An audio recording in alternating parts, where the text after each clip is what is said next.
So are you obsessed with food? Are your thoughts around food riddled with guilt, criticism, and judgment? Do you find yourself blowing your meal plan, abandoning your rules, and then eating everything in sight? Now, if you relate, your thinking around food could be sabotaging your food relationship. And in this podcast episode, I'm going to talk about how to rewire your thoughts to feel calm and peaceful around food. Now, this is something that I've used in my own eating disorder recovery. I'm Harriet Frew, and this is the Eating Disorder Therapist podcast. I support people to overcome disordered eating and find that peace with food. I had bulimia and have been fully recovered now for over 20 years. Do check out my Food Freedom app if you are looking for more support. Lots of tools and tricks and lots of great resources there. So let's start with an example you might relate to. So imagine 5 gorgeously doughy cookies sitting on the sideboard. Now, Gemma's mum left them earlier for the family to share.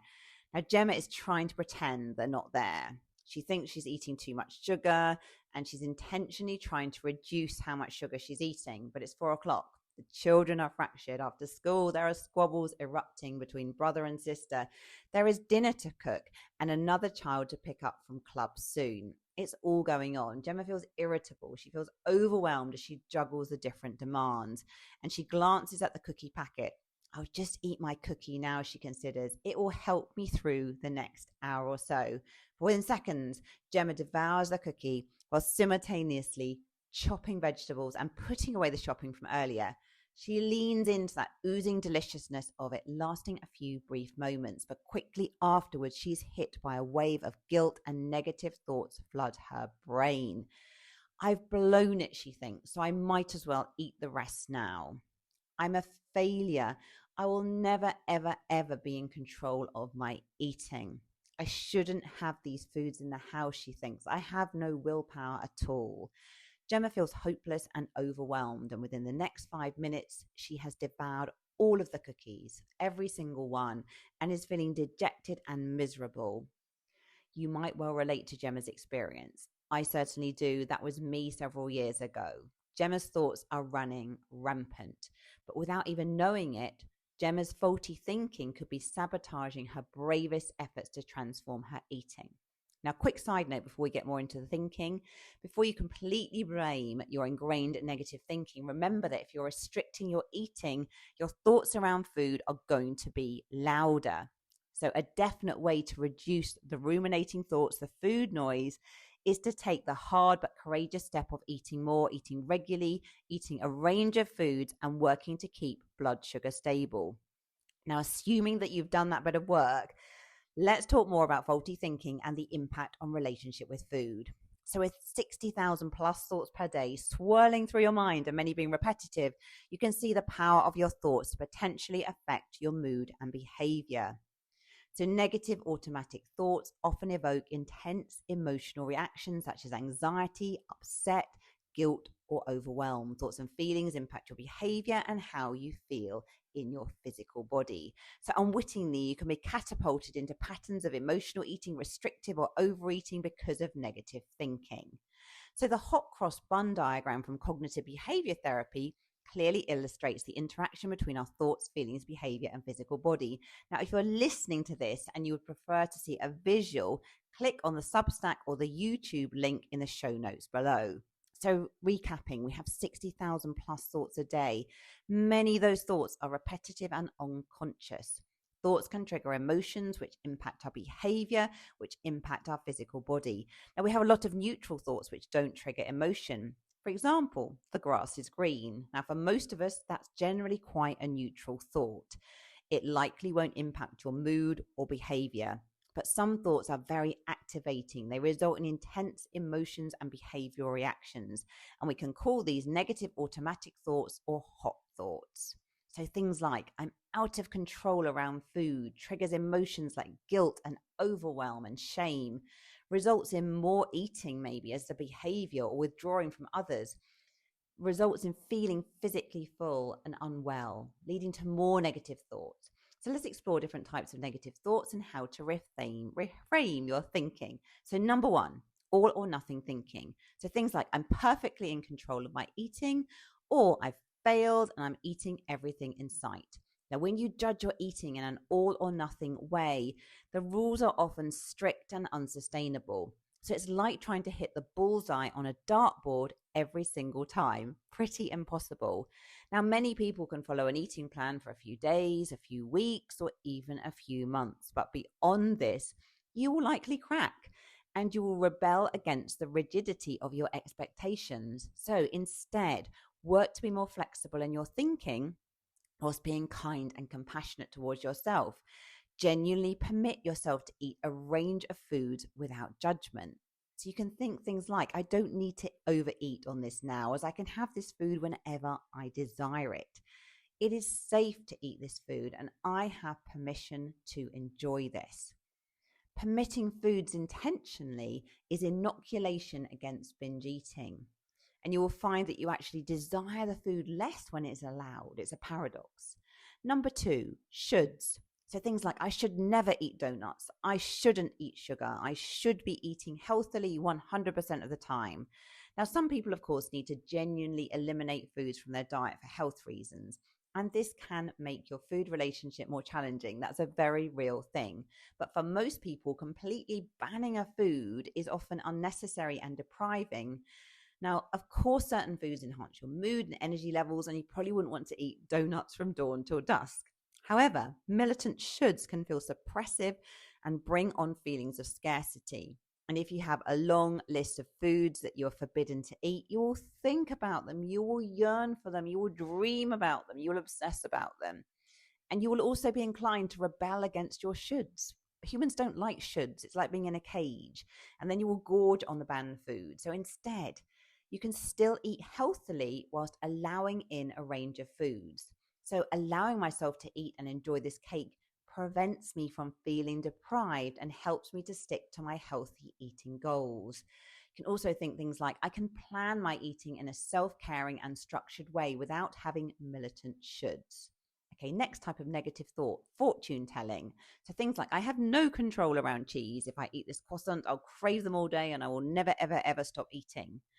So if you feel that you have no control around a specific food, you have set yourself on the dangerous path where your predictions become truths. You will feel a slave to that food in front of you with a deep sense of disempowerment. So instead, when you're working on your thinking, believe that you are in control of your eating and collect evidence of this to support it. Do this through experimentation. So introduce the dangerous food in a planned and safe way, but sit down at a table, truly savor and taste the food. And after eating, distract yourself and show yourself real kindness and good self-talk. Now, every time you exert control in this way is a little victory to help build self-confidence, okay? So you can think things like, I'm in control around this food. I can intentionally choose foods I enjoy, balancing health with pleasure. Okay, number 4, faulty thinking style, surrendering. So always thinking, I always fail at my healthy eating. So what's the point in starting again? I'm a complete failure. There's no point in trying. Now, this kind of thinking saps all motivation and renders you powerless. Hence, you may abandon your goals and raid the biscuit tin. So instead, be your own number 1 cheerleader. Whatever has just happened, put this behind you and see yourself as persistent and resilient as you continue onwards. So think things like, if I learn from my slip-ups in the process of change, I'm learning from them. Recovery is not linear, and that's okay. I can still recognize my little wins and victories. I can stay hopeful and believe that change is also possible for me. Number 5, discounting the positive. So things like, so what if I followed my regular eating plan today? There is so much more to go. My stomach looks bloated and huge. Nothing is going well. Now, when you discount the positive, you don't see the mountains you have already climbed. Instead, you're focusing on what seems like the Mount Everest top ahead. So instead, recognize every little step and mini victory along the way. So recognize every day I'm making progress towards my goals. I can change, and one day I will look back and see how far I have come. Okay, next faulty thinking style, labeling. So things like, I'm a greedy pig for eating the cake. I'm a hopeless, disgusting, horrible person. Now, unkind thoughts will absolutely affect your mood and motivation. And failing to show yourself respect can likely lead to self-punishing behaviors.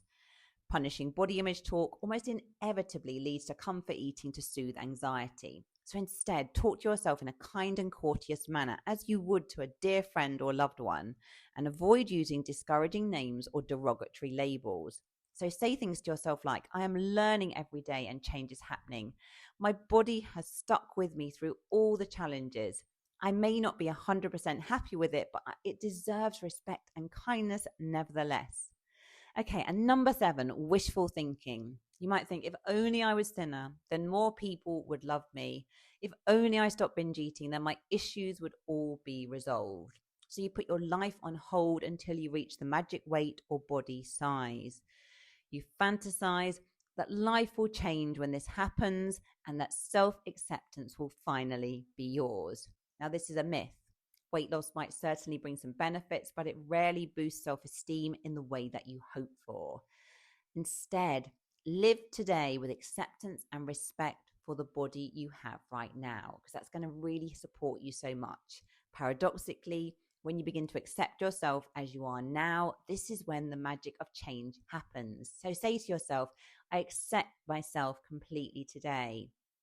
So how do we put all of this into practice with working on our thoughts? So the first step is to challenge your negative thinking, is to develop self-awareness. So decide today to become more conscious of your thoughts and to be opening and questioning of them. Now, this is the starting point of change and potentially changing your eating habits for the long term. So write out your negative thoughts, your feelings, behaviors, do your own hot cross bun, and how you feel in your physical body. Self-awareness comes first. So you might have the thought, I've blown my healthy plan by eating the biscuit. You feel guilty, anxious, self-loathing. The behavior, eat 10 more biscuits to self-punish. Physically in your body, you feel bloated and your stomach aches. Further thought, I'll never ever have control of my eating. Okay, so how do we challenge negative thoughts? Now, simply changing a negative thought for a positive one often doesn't work, because you will often believe that the negative one is true. Instead, you can challenge the thought with reasonable evidence. Now, this helps access the rational side of your brain. Thought challenging can bring awareness to your current thinking styles. You can stand back and you can consider how you can look at the situation in a different way. Now, it's also worth remembering that thoughts are only thoughts and they are not facts. Now, they often do feel very true, but it doesn't mean they're true. They're often an opinion which has been reinforced as truth by your confirmation bias, which we all have, in how you filter and interpret situations. So if you believe something to be true, you will unconsciously find the evidence to support this and make it true. So questions to challenge your negative thinking. So first of all, does this thought fit the facts? Is it really true? Now, it likely will feel true due to past experiences and or interpretation of the thought. However, it doesn't make it true. What does this thought mean to you? For example, if you feel that you have to be perfect, this might mean that you don't feel good enough deep down. Another question, does it happen every time? Is this always true? Probably not. Another brilliant question. What would you say to a friend who is thinking this? We're so much kinder to our friends. Another good question. How might have I looked at this situation before I became ill or had my current problems? And another great question. How would I love to feel about this? Okay. So I think really focus on what would you say to a friend if you don't want to do the whole questioning. But these are ways, powerful questions to really shift your thinking. So really have a go at this. Write it down, journal it out. Really ask yourself, what would I say to a friend? It can help immediately shift perspective, because we're so much kinder to our friends than we are to ourselves. Now, this process of thought challenging, it takes repetition to get results, as you would have been thinking in the old way for a very long time. We've got to build those emotional muscles. So, which negative thought patterns do you relate to most? Have you had constructive experience with challenging your thoughts? Do let me know in the comments. I would love to hear from you. Thank you so much for being here. Do let me know which automatic thought really stands out for you most and how you have overcome it and shifted your relationship to it. Do share in the comments. Thank you so much for listening and watching the Eating Disorder Therapist podcast. Do subscribe on YouTube for more videos. Thank you. My YouTube is growing slowly. Do follow, rate, and review. If you are listening on audio, do check out my Food Freedom app if you're looking for more support. I look forward to sharing another episode with you very soon. Bye for now.